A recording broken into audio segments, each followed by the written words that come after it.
Ba-dum, ba-da-dum, bum, ba-da. Hello, everybody. Great to be with you on a Friday. Special day. We've got a key DAF. Really one of the big, important pages that we're going to encounter in our journey through the Talmud. Let's light up the darkness. Who's in the house on a Friday? Yehudit. Shabbat Shalom, dear Nina Sal and everyone from Florence, South Carolina. Wishing everyone a restful and rejuvenating Shabbos. Paula in the great Northwest, Gordo in Scotland, John in Maine, Bella in Florida, Lucy in Minnesota. Paula says Shabbat Shalom, Sharon in New Jersey, Melissa in Great Neck, Bill, Shalom from mid-Missouri. Prayers for traveling mercies appreciated as I won't be here tomorrow, leaving for a campus ministry conference in Fort Worth in the wee hours of Sunday morning. Safe travels, Bill. Renee made it. Paula, hello, amen. Joe in the Inland Empire. Ella says Shalom, Ifa in Florida. Welcome, everybody. Our daf today is Pei Gimel. Excuse me, here in Tractate Bava Kamma, the 21st volume of the Talmud. This is page 83. And with this, we're going to wrap up chapter 7, and then we're going to open chapter 8, very important chapter, and we're going to show how the sages derive that an eye for an eye does not mean that the court steps in and takes an eye when somebody injures somebody else and causes them to lose an eye. Rather, it means monetary damages. But how do we know that?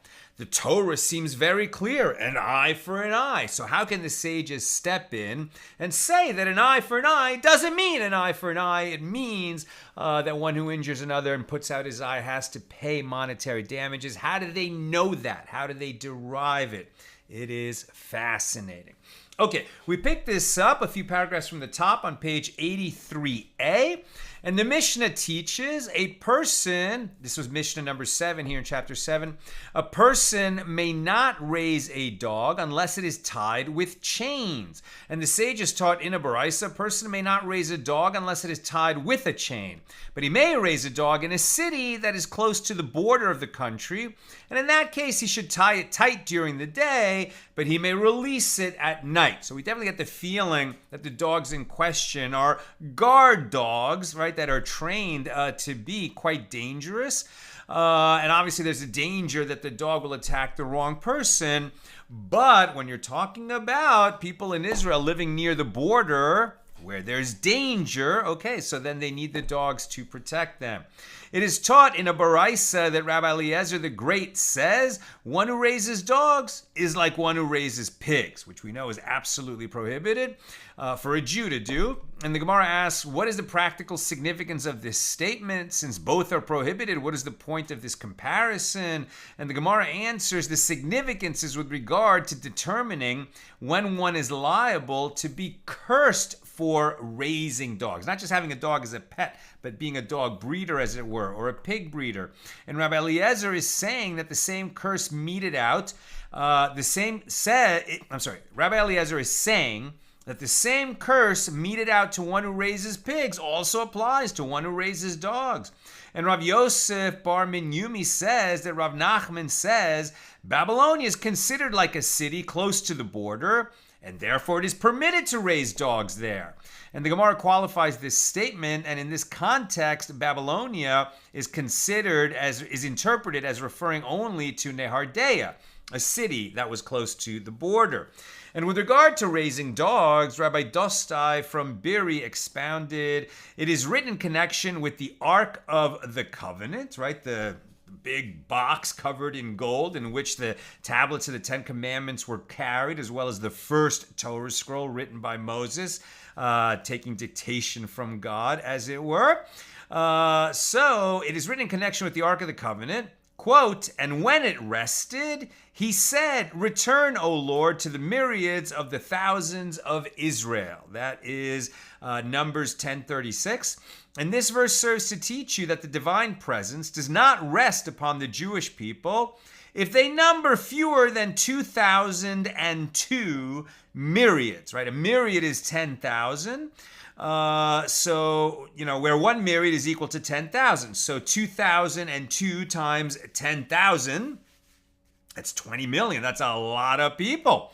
Right? 2,002 myriads. So 2,000 times 10,000, right? Yeah, 20 million. So the plural form of myriads and thousands indicates at least two of each. So if they were lacking one individual from this total, and there was a pregnant woman among them who was fit to complete the number by giving birth, and a dog barked at her, and she miscarried as a result of the fright, the owner of the dog is found to have caused the divine presence to depart from the Jewish people. And there was a certain woman who entered a certain building to bake, and a dog barked at her. So its owners said to her, "Do not be afraid of it. Its canine teeth have been removed." And she said to him, "It is too late for your reassurances. Take your favors and throw them on the thorns. I have felt that the baby has already moved from its place in the womb and will not be born alive." I mean, you definitely get this feeling like in ancient times they had a real aversion and fear of dogs. And perhaps, there were so many vicious dogs around at that time that when somebody just heard the barking of a dog, it really caused them to jump in fright. It could even cause a woman to miscarry. Now, the Mishnah teaches one may spread traps for pigeons only if this was performed at a distance of at least 30 ris, which is 8,000 cubits, from any settled area, to ensure that privately owned pigeons are not caught in the traps. And the Gemara asks, and do pigeons really travel that far from their established places? But didn't we learn in a Mishna in Bava 23a that one must distance a dovecote 50 cubits from the city so that the pigeons that settle in the cotes do not eat the crops that grow in the gardens of the city? And this shows that the range of a pigeon is only 50 cubits, whereas 4 mil is 8,000 cubits. And Abaye said pigeons fly much more than 50 cubits away from their cotes, but their stomachs become full from the food that they find within 50 cubits, and therefore they do not eat much more than beyond. They do not eat any more beyond that range. And so the Gemara asks, and with regard to flying, is their range only 30 ris and no more? But isn't it Torah b'Oraisa, in a settled area, one may not spread out a trap for pigeons even at a distance of 100 mil from the settlement? And this indicates that a privately owned pigeon might be trapped even 100 mil away from a settled area. Why then does the Mishnah permit trapping beyond 4 mil? And a mil is like a mile. And Rav Yosef said that the Baraisa is not talking about an ordinary city, but about a settled area where vineyards are grown. And since the pigeons rest in the vineyards as they travel, they are able to traverse great distances. And Rabbah stated a different answer. The Baraisa is dealing with a settled area where there are many dovecotes in which they can rest from their flight. And the Gemara asks, if there are many dovecotes along the way, let the Tana derive the prohibition against setting pigeon traps due to the dovecotes themselves. Since the Mishnah teaches that it is prohibited to trap pigeons within 4 mil of privately owned dovecotes, it should be irrelevant that there is a city 100 mil away. And the Gemara answers, if you wish, say that the Baraisa is dealing with the dovecotes that belong to a Gentile, and the prohibition against trapping pigeons from private dovecotes applies only to birds owned by Jews. Or, if you wish, say that the Baraisa is dealing with abandoned dovecotes that are ownerless. Or, if you wish, say that it is referring to dovecotes that are his, i.e. they belong to the same individual who is setting the pigeon trap. And with that, we conclude chapter 7 here in Tractate Bava Kamma, and we move on to the very famous chapter 8. Now, normally, by the way, in the sort of Talmud world, the yeshivas where people speak yeshivish, and it's very difficult if you're not familiar with yeshivish, right, where they're mixing in Hebrew and Aramaic and even some Yiddish very liberally along with whatever language it's being taught in. So if, for instance, the shiur, the class, is being taught in English, about half of the words that come out of the teacher's mouth will be, Hebrew, Aramaic, or Yiddish. And it's tough to follow if one doesn't have a lot of experience. And that's why I've always made a point of speaking English. And if I ever use other words, to translate them right away so that we're accessible to everybody. But in that world, they normally will refer to a chapter that they're discussing by the first word of that chapter. So this chapter 8 in Tractate Bava Kamma is known as Perek chapter Chachoivel, right? Chachoivel, which means that one who Chachoivel bechavero, right? One who injures another or injures his companion, right? So Chachoivel is one who causes injury. And now we're going to get into this discussion of an eye for an eye. But this chapter, Perek HaChoivel, is kind of very well known and often discussed chapter. Now, before we enter it, let's just read a few verses from the Torah that are going to be very relevant here. So Exodus 21, verses 18 and 19. And if men contend, right, if they're fighting, and one smite the other with a stone or with his fist, and the other one, and he not die, but keep his bed, if he rise again and walk abroad upon his staff, then shall he that smote him be quit. Only he shall pay for the loss of his time and shall cause him to be thoroughly healed, right? So if you injure another person, you're liable for the injury that you caused. If you cause him to have loss of function, pain, suffering, loss of livelihood, etc. But you're not going to be guilty of murder if the guy that you hit, was confined to a bed, then he got up and walked around, and then later he died, right? So you might say, well, he succumbed to a wound later, but the Torah will say that causation is not proximate enough for murder. You're still going to be liable for the injury, but not for murder. Now, Exodus 21, 24, and 25. An eye for an eye, a tooth for a tooth, a hand for a hand, a foot for a foot, a burn for a burn, a wound for a wound, a stripe for a stripe. One would have thought this is very clear, right? If you injure somebody and you put out his eye, okay, then you have to lose your eye. Why are the sages going to say that is not so? We're coming to it. Another relevant verse, and one who strikes an animal mortally shall pay its compensation a life for a life.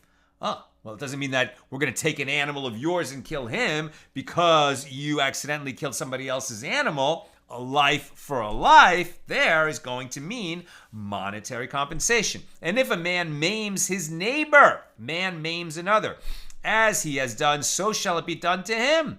A fracture for a fracture, an eye for an eye, a tooth for a tooth. As he has given a blemish to a person, so shall it be given to him. Well, now again, that sounds like one who causes physical injury should be injured in return. And that was Leviticus 24, 18 through 20. And finally, Deuteronomy 25, 11 and 12. When men strive together one with another, and the wife of the one draws near to deliver her husband out of the hand of him that smites him, and puts forth her hand and takes him by the genitals, then you shall cut off her hand. Your eye shall have no pity. Right? For this wife who got involved in a fight to defend her husband, seems like, what's wrong with that? And she grabbed this other guy by the privates, and now she has committed some kind of offense. Clearly, that verse requires elaboration and elucidation for us to understand what it's really saying. Okay, Perek HaChoivel begins with a Mishna on page 83b. Hold on one second. Let me get this set up over here. Okay, Perek HaChoivel. The Mishnah, one who injures another, right? Hachoivel bechavero, one who injures his companion, is liable to pay compensation for that injury due to 5 types of indemnity, 5 types of damages. He must pay for the actual damage that he did, for the pain that he caused, for medical costs, for loss of livelihood, and for humiliation. How is payment for damage assessed? If one blinded another's eye, severed his hand, broke his leg, or caused any other injury, the court views the injured party as though he were a slave being sold in the slave market, and the court appraises how much he was worth before the injury and how much he is worth after the injury. And the difference between these two sums is the amount that one must pay for causing damage. How is payment for pain assessed? if one burned another with a skewer or with a hot nail, or even if one burned another on his fingernail, which is a place where he does not cause a bruise that would affect the victim's value on the slave market. Nevertheless, the court evaluates how much money a person with a similar threshold for pain as the victim would be willing to take in order to be made to suffer in this way. And the one who burned the victim must then pay this amount. Kind of an odd way to measure what pain is worth. What you'd have to pay a person to endure that pain. That's how much pain is worth. How is payment for medical costs assessed? If one struck another, then he is liable to heal him by paying for his medical costs. In a case where growths, for example, blisters or rashes, appeared on the injured party, if the growths are due to the blow, the one who struck him is liable. If the growths are not due to the blow, the one who struck him is exempt. And in a case where the wound healed and then reopened, and again healed and then reopened, the one who struck him remains liable to heal the injured party by paying for his medical costs, as it is apparent that the current wound resulted from the original injury. And if the injury healed fully, the one who struck him is not liable to heal him by paying for any subsequent medical costs after the healing was complete. How is payment for loss of livelihood assessed? The court views the injured party as though he were a watchman of cucumbers, and the one who caused him injury must compensate him based on that pay scale for the income that he lost during his convalescence. And this indemnity does not take into account the value of the standard wages of the injured party, because the one who caused him injury already gave him compensation for his hand or compensation for his leg, and that compensation took into account his professional skills. And how is payment for humiliation assessed? It all depends on the stature of the one who causes humiliation and the one who is humiliated. Right? The stature of one who is lofty in society, who is humiliated, that's going to actually result in greater damages than somebody who is lowly in society and is already somewhat humiliated by that stature. Okay, that's the Mishnah. Now the Gemara, very famous Gemara. And the Gemara asks, why does the Mishnah take for granted the fact that one who caused injury is liable to pay compensation to the injured party? After all, the merciful one states in the Torah, an eye for an eye. So you might say that this means that the one who caused injury shall lose an actual eye rather than pay money. And the Gemara responds, that interpretation should not enter your mind. The principle implicit in the Mishnah is derived from a verbal analogy in the Torah, as it is taught in a Baraisa, based on the verse, an eye for an eye, a tooth for a tooth, a hand for a hand, a foot for a foot. One might have thought that if one blinded the eye of another, the court blinds his eye as punishment. Or if one severed the hand of another person, the court severs his hand. Or if one broke the leg of another person, the court breaks his leg. You might have thought that. Therefore, the verse states, one who strikes a person, and the verse also states, and one who strikes an animal, to teach that just as one who strikes an animal is liable to pay monetary compensation, so too, one who strikes a person is liable to pay monetary compensation. And if it is your wish to say that there is an objection to this derivation, well, then there is an alternative derivation. The verse states, and you shall not take ransom for the life of a murderer who is guilty of death, for he shall die. Numbers 35:31, right? An actual murderer, he can't get out of his punishment as a murderer, capital crime. The punishment is execution. If there were witnesses and they warned him and he committed the murder anyway, etc., then he cannot escape the punishment for murder, which is to be executed, by paying money. You can't do that. And this indicates that it is only for the life of a murderer that you shall not take ransom. But you shall take ransom for one who severed another's extremities, which is analogous to the death of a limb, as severed limbs do not regenerate, right? So you might have thought that one who cuts off the hand of another should have his own hand cut off. But no, he can pay the ransom. In other words, he can pay money as damages so that he won't have his own hand cut off. It is only for a sentence of execution that you cannot pay money and get out of it. And the Gemara asks, so to which verse is the Baraisa referring when it quotes one who strikes a person and one who strikes an animal? If we say that the Baraisa is referring to the verse, one who strikes an animal shall pay its compensation, and one who strikes a person shall be put to death, Leviticus 24:21, well, this cannot be, as that verse is written with regard to killing, not injury. There is no monetary compensation for killing. So rather, the Baraisa references the verse from here. One who strikes an animal mortally shall pay its compensation, a life for a life, Leviticus 24:18. And juxtaposed to that verse is the verse, and if a man maims his neighbor as he has done, so shall it be done to him, Leviticus 24:19. And the Gemara challenges this.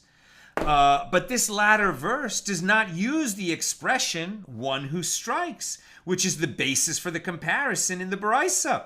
So the Gemara responds, we are stating an analogy from striking to striking that is based not upon the exact phrasing of the verse, but rather upon the details of the law, as follows. Just as an act of striking that is stated with regard to an animal renders one liable to pay monetary compensation, so too the act of striking that is stated with regard to a person renders one liable to pay monetary compensation. But the Gemara challenges this. But isn't it written in the verses discussing one who injures another, and a man who strikes any person mortally shall be put to death? Which presumably means that in the case of one who severs another's extremity, the same injury, in other words, death of the limb, is done to the one who caused the injury, and he does not pay monetary compensation.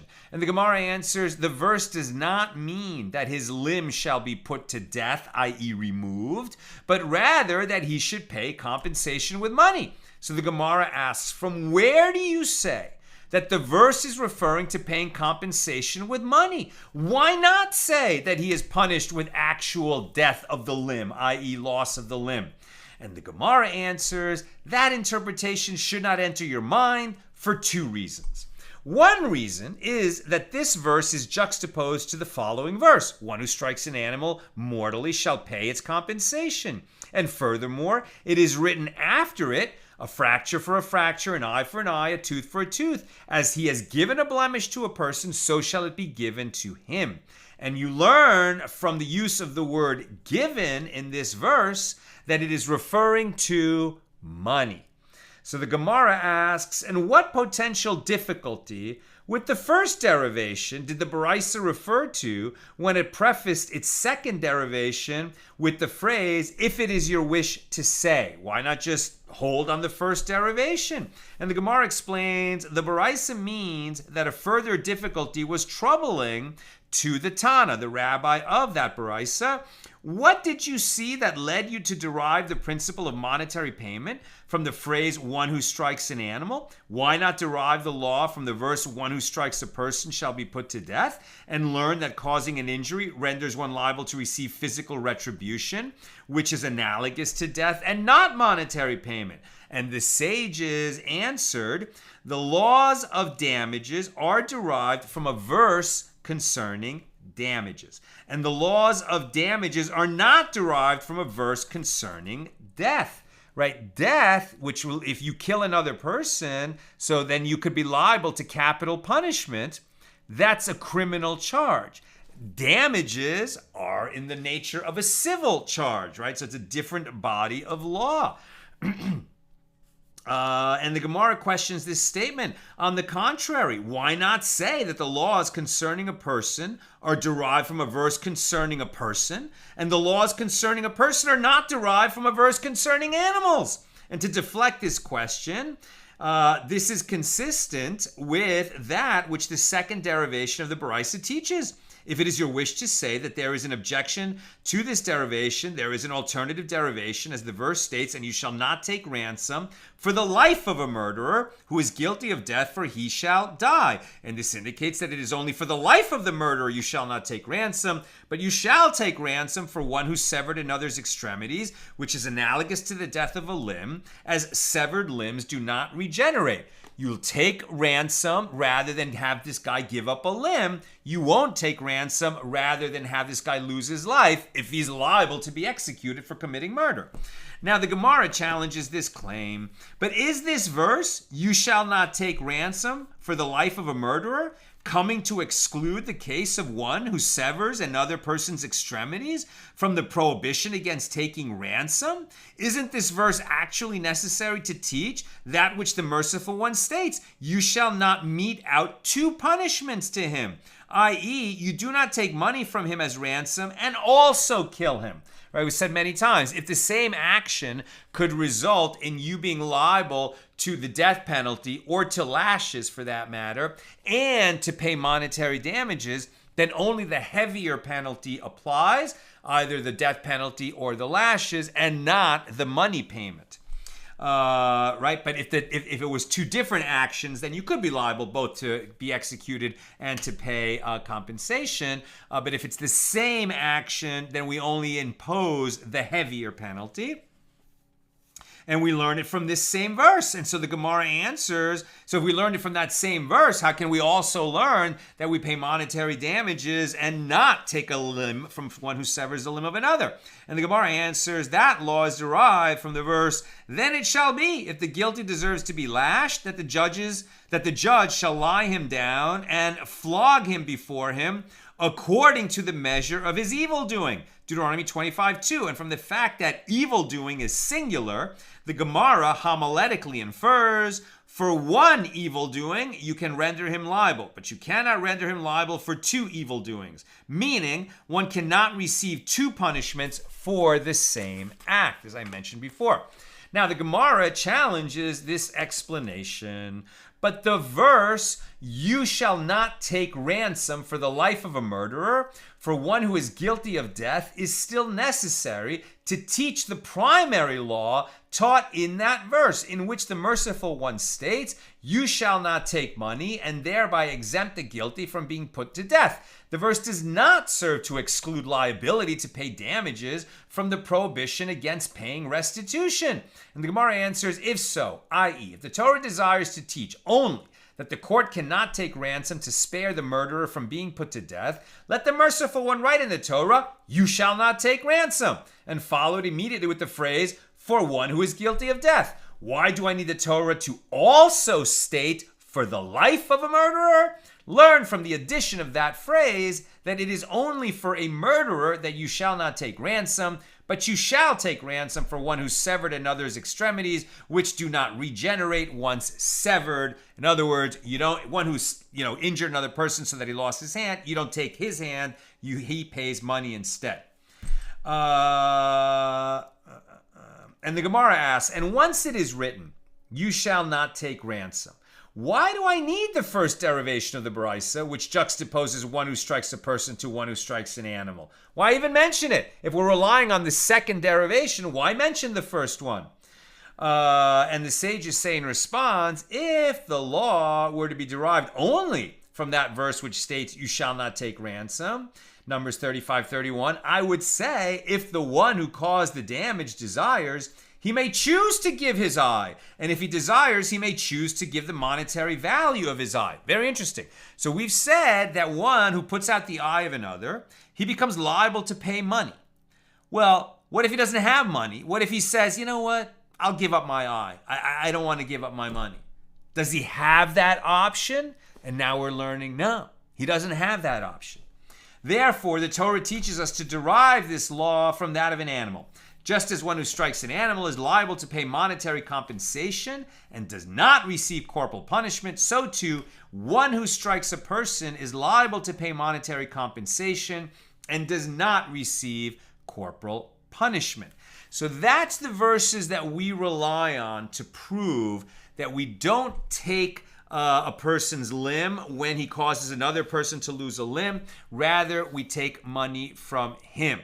Are the sages going to let it go at that? No. Now they're going to give sort of more the philosophical underpinnings of why the Torah system rules in the way that it does. So the Gemara presents a series of derivations for the principle that one who injures another is liable to pay monetary compensation. It is taught in a baraisa. Rabbi Dostai ben Yehuda says, the phrase an eye for an eye means monetary restitution. Do you say that he must pay the victim monetary restitution? Or is it only teaching that the one who caused the injury must lose an actual eye? You say there may be a case where the eye of the one who caused the injury is large and the eye of the injured party is small. So how can I read and literally apply the phrase an eye for an eye in this case? Right? Not everybody's eye is equal. What if you say, well, one person has 20/20 vision and this other guy, he has cataracts and he can barely see out of his eye. So if the one with the cataracts is the one who was injured, are you going to say that eye that was almost blind, but the guy put it out, and so we're now going to take out of him a perfectly healthy 20/20 vision eye? That doesn't seem to be an eye for an eye where there's some kind of equality. And now he also makes the comparison a large eye or a small eye. But right, not all eyes are the same. You only have two eyes, right? This person sadly now has lost one of his eyes. But you can't say that the one who did this, perhaps accidentally, that his eye is worth the same amount as the eye that was put out. So that's a problem. And the Gemara continues, Rabbi Dostai ben Yehuda's derivation. And if you would say that in all cases like this, where their eyes are different sizes, the injured party takes monetary restitution from the one who caused him injury, but in a case where their eyes are the same size, then we would say take out his eye. Well, this cannot be. As the Torah said, you shall have one manner of law, teaching that the law shall be equal for all of you. So if we're only going to say, okay, well, if the eyes are different strength, different sizes, okay, then it means we have to pay monetary restitution. But if we could somehow measure that the eye that was lost is the same size and the same strength as the eye of the person who committed the injury, and then in that case we would take out an eye, it can't be, because we have to apply the law the same way in all of these cases. So the sages object to this derivation. This is not a good enough derivation. Why? What is the difficulty in saying that his eye should be blinded? Perhaps as the one who caused the injury took the sight from the injured party's eye, the merciful one states that the court should take the sight from his eye as well, no matter what the size of the eye. Since if you do not say so, then by the same logic, in the case of a small person who killed a large person, or a large person who killed a small person, why do we execute the murderer? If one suggests that in such a case a monetary penalty shall be imposed, well, the Torah stated, you shall have one manner of law, teaching that the law should be equal for all of you. So the punishment must be the same for all murderers. Rather, explain that since the murderer took the life of the victim, the merciful one states that this court should likewise take the life from him. And so too, since the one who caused the injury took sight from the eye of the injured party, the merciful one states that the court should likewise take sight from his eye. Therefore, the Gemara does not accept the derivation of Rabbi Dostai ben Yehuda in accordance with the objection of the sages. Now, we're on page 84a. Where they're headed is, of course, eye for an eye means monetary restitution. But we're not going to accept Rabbi Dostai's derivation, so we're going to look to another derivation. We're going to keep going a little bit because we're ahead on time. What you'll see is that there are many derivations. Many theories are tried to justify that we're going to rewrite the law, right? The sages are basically rewriting the apparent meaning of the Torah and saying that an eye for an eye doesn't mean an eye for an eye. It means that the party who causes the injury pays monetary restitution. And you get the sense that the law going all the way back, like it never was an eye put out by a court because somebody injured somebody else's eye. So it's an old tradition but they have to be fully satisfied that they can justify why they're changing the written law. And so they're going to keep digging. So it is taught in another baraisa that Rabbi Shimon ben Yochai says, an eye for an eye is referring to monetary restitution. Do you say that this is referring to monetary restitution, or is it only teaching that the one who caused the injury must lose an actual eye? There may be a case where there was a blind person and he blinded another, or there was one with a severed limb and he severed the limb of another, or there was a lame person and he caused another to become lame. So in this case, how can I fulfill an eye for an eye, literally, when he is already lacking the limb that must be injured? If one will suggest that in that case a monetary penalty will be imposed, but in other cases no, well, we refute this by saying the Torah stated you shall have one manner of law, which teaches that the law must be equal for all of you. Right? If an eye for an eye means an eye for an eye, well then if a blind person is the one who causes the injury, he's already blind. You can't take an eye from him. And since you can't take an eye from him, and the law says you have to have the same law for everybody, this proves that an eye for an eye must mean money and not an actual eye. But are the sages satisfied with this derivation of Rabbi Shimon ben Yochai? No, they are not. The sages object to this and say, and what is the difficulty? Perhaps in a case where it is possible to render the guilty party liable according to the punishment listed in the Torah, it is possible. And then the court does so. But in a case where it is not possible to enact such a punishment, it is not possible. And we exempt him. In other words, the case of a blind person blinding another, that's a rare case. It's not going to come up very often. Usually the one who causes this injury does have an eye that he can give up. So why because of an exception are we going to change the whole law? Rather just say, okay, an eye for an eye means an eye for an eye, and if it happens to be that a blind person put out the eye, okay, so he gets off the hook, but everyone else is still on the hook.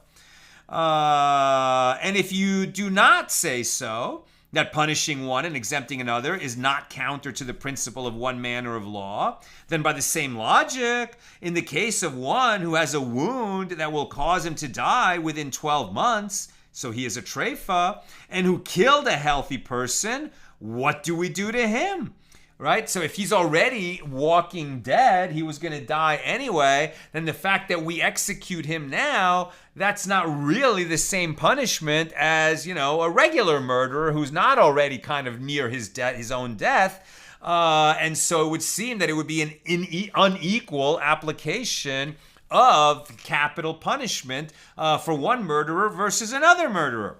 Rather, one must say that in a case where it is possible to render the guilty party liable according to the punishment listed in the Torah, it is possible, and the court does so. But in a case where it is not possible to do so, it is not possible, and we exempt him. Therefore, the Gemara does not accept the derivation of Rabbi Shimon ben Yochai in accordance with the objection of the sages.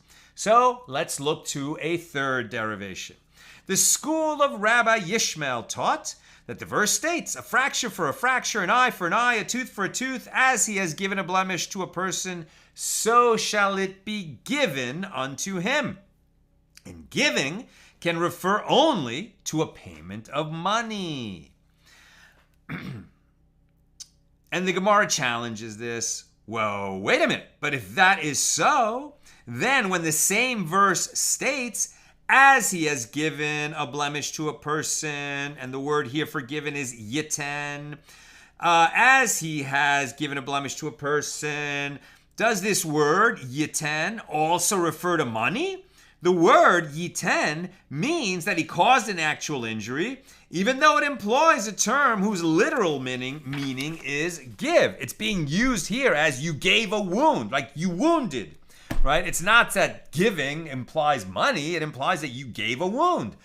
And the sages say in response, the rabbis of the school of Rabbi Yishmael are interpreting a superfluous verse. Now, it is written, and if a man gives a blemish to his neighbor, as he has done, so shall it be done to him. So why do I need the verse, so shall it be given unto him? Learn from the repetition that the verse is referring to monetary restitution. And the Gemara asks, but if this is so, why do I need the verse, as he has given yiten a blemish to a person? what does the usage of the term yiten teach? And the Gemara answers, in fact, it does not teach anything, but rather, since the merciful one needs to write at the end of the verse, so shall it be given unto him, where the employment of a term of giving is accurate, because he wants it to imply that is money, the merciful one also wrote earlier in the verse, as he has given a blemish to a person. It's like the merciful one in dictating the Torah was stylistically consistent. Now, the Gemara, so we didn't disprove that one. Maybe that one holds, because the Gemara presents another derivation. The school of Rabbi Chia taught that the verse states, with regard to conspiring witnesses, and your eye shall not pity, a life for a life, an eye for an eye, a tooth for a tooth, a hand for a hand, a foot for a foot. Right? The conspiring witnesses who, through their false testimony that was proven to be false, sought to have the court impose a punishment, possibly even death penalty, on the defendant. And once they're exposed as conspiring witnesses, they're going to receive the same punishment that the defendant would have received. And that's why in that context, an eye for an eye is written. Now, this teaches that the witnesses pay compensation with that which is given from hand to hand. And what type of compensation is that? Monetary restitution. And the Gemara challenges, but if that is so, is the phrase a foot for a foot also like that? I.e., is it teaching that the witnesses pay compensation with an item passed from foot to foot? And the sages say the rabbis of the school of Rabbi Chia are interpreting a superfluous phrase in the verse. Now it is written, and you shall do to him, the conspiring witness, as he proposed to do, as he purposed to do to his brother. Deuteronomy 19:19. And if it enters your mind to say that the verse means this literally, why do I need the Torah to specify a hand for a hand in Deuteronomy 19:21? The punishment will be whatever he purported to do to his brother. So you learn from the extra phrase that the punishment is monetary restitution. Right? The conspiring witness can get the death penalty, but otherwise he would have caused this person to have to pay damages, and now the conspiring witness will have to pay damages. And we learn out that these phrases are teaching us that imposing this kind of punishment means damages unless it's a death penalty. So learn from the extra phrase that the punishment is monetary restitution. If so, why do I need the phrase a foot for a foot? Since it is written a hand for a hand, the merciful one also wrote in the Torah a foot for a foot. That's it? Just because he wrote a hand for a hand, he also wrote a foot for a foot? We're not going to learn anything else from that. And the Gemara presents another derivation. We're moving on. Abaye says that this principle is derived from that which is taught by the school of Chizkiah. As the school of Chizkiah taught that the Torah states, an eye for an eye, and a life for a life, but not an eye and a life for an eye. What does this mean? And if it enters your mind to say that the verse means this literally, there could be times when you find a case where both an eye and a life are taken for an eye, i.e., when the one who caused the damage is so weak that as the court blinds his eye, his soul departs from his body, right? In other words, you have a case where somebody injured another person and caused him to lose his eye. The one who caused that damage is a physically much weaker person, and if the court were to come along and take out his eye, he would not only lose his eye, he would die. He would lose his life because he's a delicate person. So are we going to say that now that he put out an eye, he has to give up not only his eye, but also his life? No. So this person, we're going to say, well, you can't take his eye. But isn't there one law for everybody? So other people can give up their eye, but not this guy because he's delicate? It's a problem, and that's one more reason why an eye for an eye means money, not physically take an eye. And the Gemara objects, well, wait a minute. What is the difficulty with this weak guy? That should not be the exception that makes the rule. Perhaps we evaluate the physical condition of the guilty party. If he can withstand the punishment, then we do blind his eye. But if he cannot withstand the punishment, then we do not do so. And he goes unpunished. And if we evaluate him and determine that he can withstand this punishment, and we do so to him and blind his eye, and yet his soul departs his body as a result, well, if he dies, he will die, right? I mean, just how careful could the court be? Did the court really have eye surgeons that could, reliably remove the eye of the guilty party without causing him further harm? Well, didn't we learn in the Mishna with regard to lashes? If one was sentenced to be flogged and the court evaluated him and determined that he could withstand a certain number of lashes, and he dies at the hand of the officer tasked with administering the lashes, well, then the officer is exempt, even though the one who was flogged was not sentenced to the death penalty. Therefore, the Gemara does not accept the derivation of Abaye. He said, well, I mean, why are we going to say that just because some defendants who injure others are too weak or possibly too weak, we're not sure how weak they are, that should be the reason that we're not going to say, follow the Torah, it says eye for eye, we do eye for eye. Right? They keep testing the derivation to see if it will work or not. They know that they're going to arrive at eye for eye equals monetary restitution. But what they want is a rock solid derivation to back it up. So the Gemara presents another derivation. Rav Zevid said in the name of Rabbah that the verse states a wound for a wound. Exodus 21:25. And this is to teach that one who injures another must pay compensation for pain, even in a case where he pays compensation for damage. These are separate categories of monetary payment. And if it enters your mind that the phrase an eye for an eye refers to the removal of an actual eye from the one who injured the other, well then, just as it is so that the injured party has pain from the loss of his eye, the one who caused him injury also has pain when the court removes his eye. Why then does the court require that he pay compensation for pain as well? And the Gemara, right, he's gonna have to pay for the injured party's loss of an eye and for the pain that he suffers. Is that now the court, if the court comes in and takes his eye and causes him pain thereby, why does he also have to pay pain to the other? He's suffering the pain. Doesn't that, make up for the pain that he caused the other? If indeed an eye for an eye means the court steps in and takes out his eye, it's another reason why it doesn't mean that. And by the way, if you were the one who lost an eye, right, would it really help you? Maybe you'd feel a little better if the guy who caused you to lose an eye now loses his eye. But what you really want, right, is to, in the best way possible, I mean, you can't make up for the lost eye, but at least, especially, by the way, if you made your living with your sight, maybe you were a surgeon or a diamond cutter, and now you can't do that anymore. So you have a tremendous loss of livelihood. You want to be compensated for that, not just get the feeling of revenge that somebody else's eye was put out, right? So these separate categories, not just the loss of the limb or eye, etc., but also the pain that you suffered, the loss of livelihood, the medical costs, and humiliation, if that was involved as well.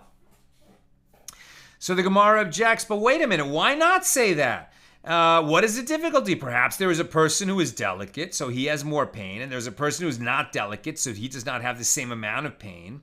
Therefore, either the court actually does remove an eye for an eye, so then the one who caused the injury might still need to compensate the injured party for pain because his pain was greater.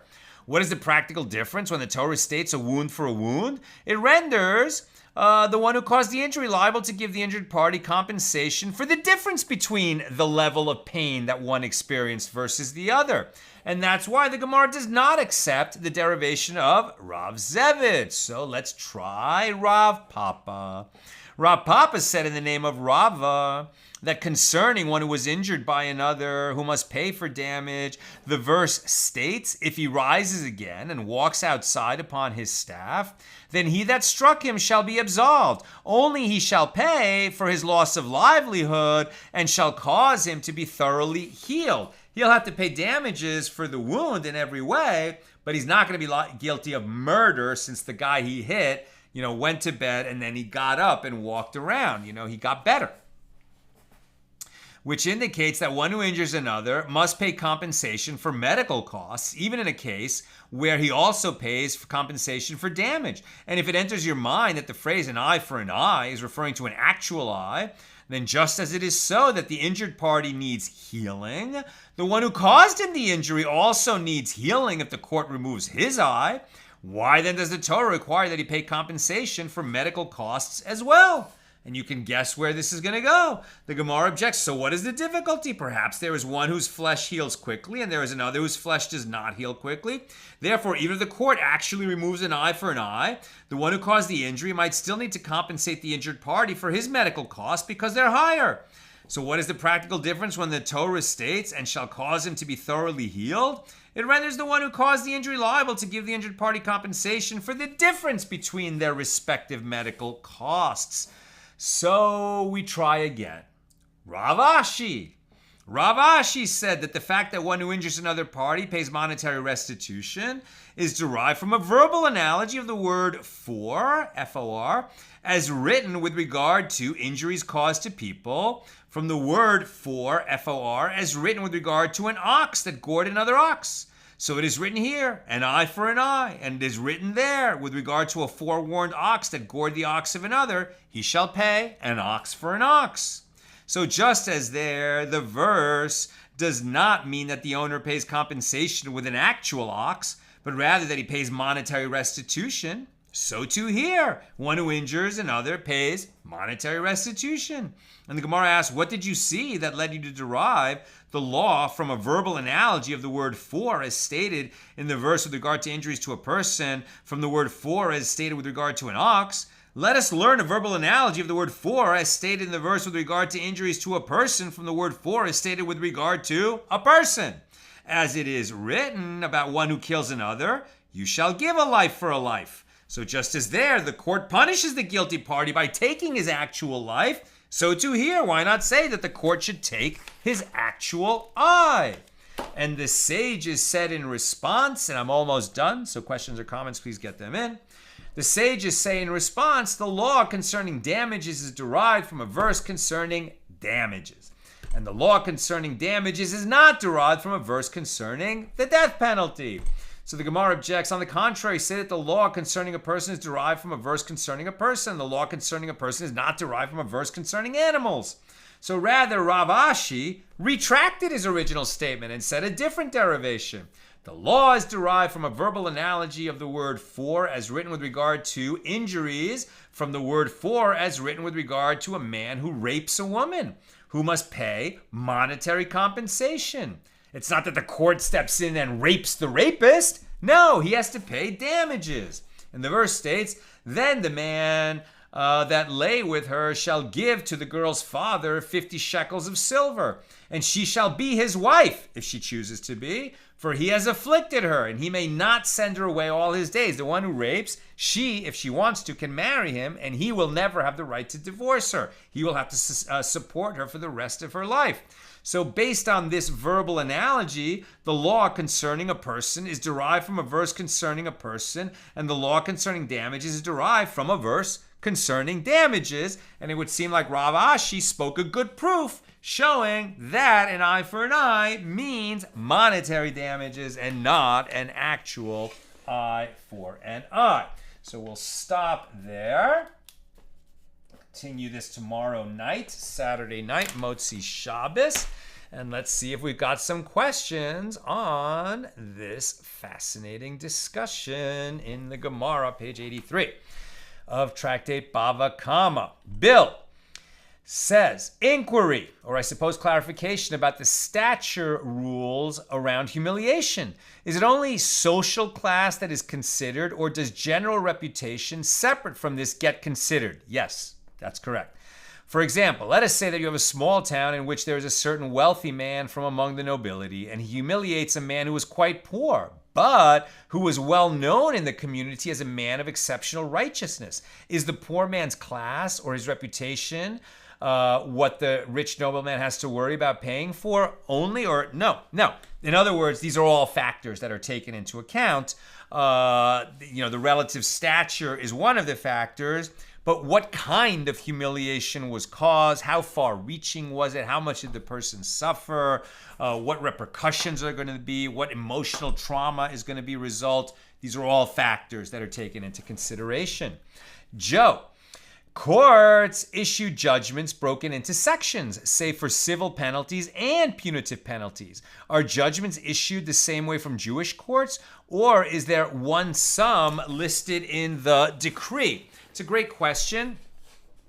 And basically, we don't have so much of a separation between the kind of branches, civil and criminal, right? It's the same judges are going to be hearing the course and rendering judgment. And if it's a capital case, I mean, they're just going to take it extra seriously because they might have to mete out a death penalty, although that was very rare. And then otherwise, penalties ensue. Like what was actually quite rare back then is jail, right? That wasn't a big part of the punishment system. So it was much more that a person, who commits this great wrong has to make the other one whole as well as possible, if he commits the wrong against another person. And if the wrong is against God, as it were, sometimes a fine applies, sometimes not. Often a person will become liable to bring some kind of a sin offering or guilt offering so that they try to make an atonement and get themselves back on track, in terms of the heavenly accounting system, as it were. But prison was not a big part of this system. And that's why, to the extent that you can make another person whole, we want that to happen. In terms of actual punishments, we don't have that many options, right? It's either going to be a death penalty or it's going to be flogging, right? Lashes, or possibly excommunication, but not prison time. That wasn't part of it. And finally, Joseph, I'm coming in late, but are there any kind of Jewish teachings about showing mercy and kindness to an enemy, or is that more of a Christian teaching? I mean, we definitely, there's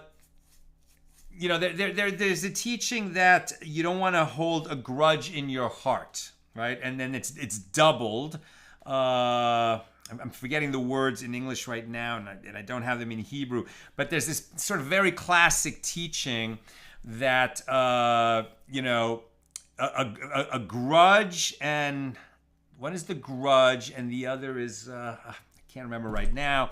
But there's this idea that if you come to me, and ask me to borrow, or I go to you and can I borrow your axe? And you say no. Right? And then the next day you come to me and say, can I borrow an axe? So if I say no because you wouldn't lend to me, right? That's kind of, I think that's the grudge. But if instead you come to borrow the axe and I say, well, yes, you can borrow my axe even though you wouldn't lend to me. That's a different kind of hatred that you're holding in your heart. Right? Like you're saying, well, I'm superior to you. I'll lend to you even though you wouldn't lend to me. Or I just won't lend to you because you wouldn't lend to me. Both of these actually violate prohibitions, but they're slightly different prohibitions. And so there is this idea that, we're trying to elevate society and elevate everybody and not hold grudges, right? Because what is holding a grudge? It's giving somebody free rent in your mind, right? That you're gonna, just keep stewing on what they did to you, and we want to move forward. But, when we're talking about justice, right? There certainly is the sense that someone's got to pay, right? And that forgiveness is something that maybe you want to do for your health, and not carry that around with you. But we don't want people who are vile and evil and who are hurting others. We're not gonna encourage the girl who was raped to say, you know what, you should forgive him. You don't want to carry that around. He didn't mean it. He was having a tough day, and that's why he raped you. We don't do that, right? We want to punish that rapist to the full extent of the law and not lean on the victim. That. The victim can choose to forgive or not, but the legal system is definitely going to seek to punish the guilty. That's what I've got for us today. And with God's help, we'll be together again tomorrow night, Saturday night. Shabbos is ending later and later, but I would hope to be able to get on the air by like 7:30 p.m. LA time, Pacific time. Good Shabbos.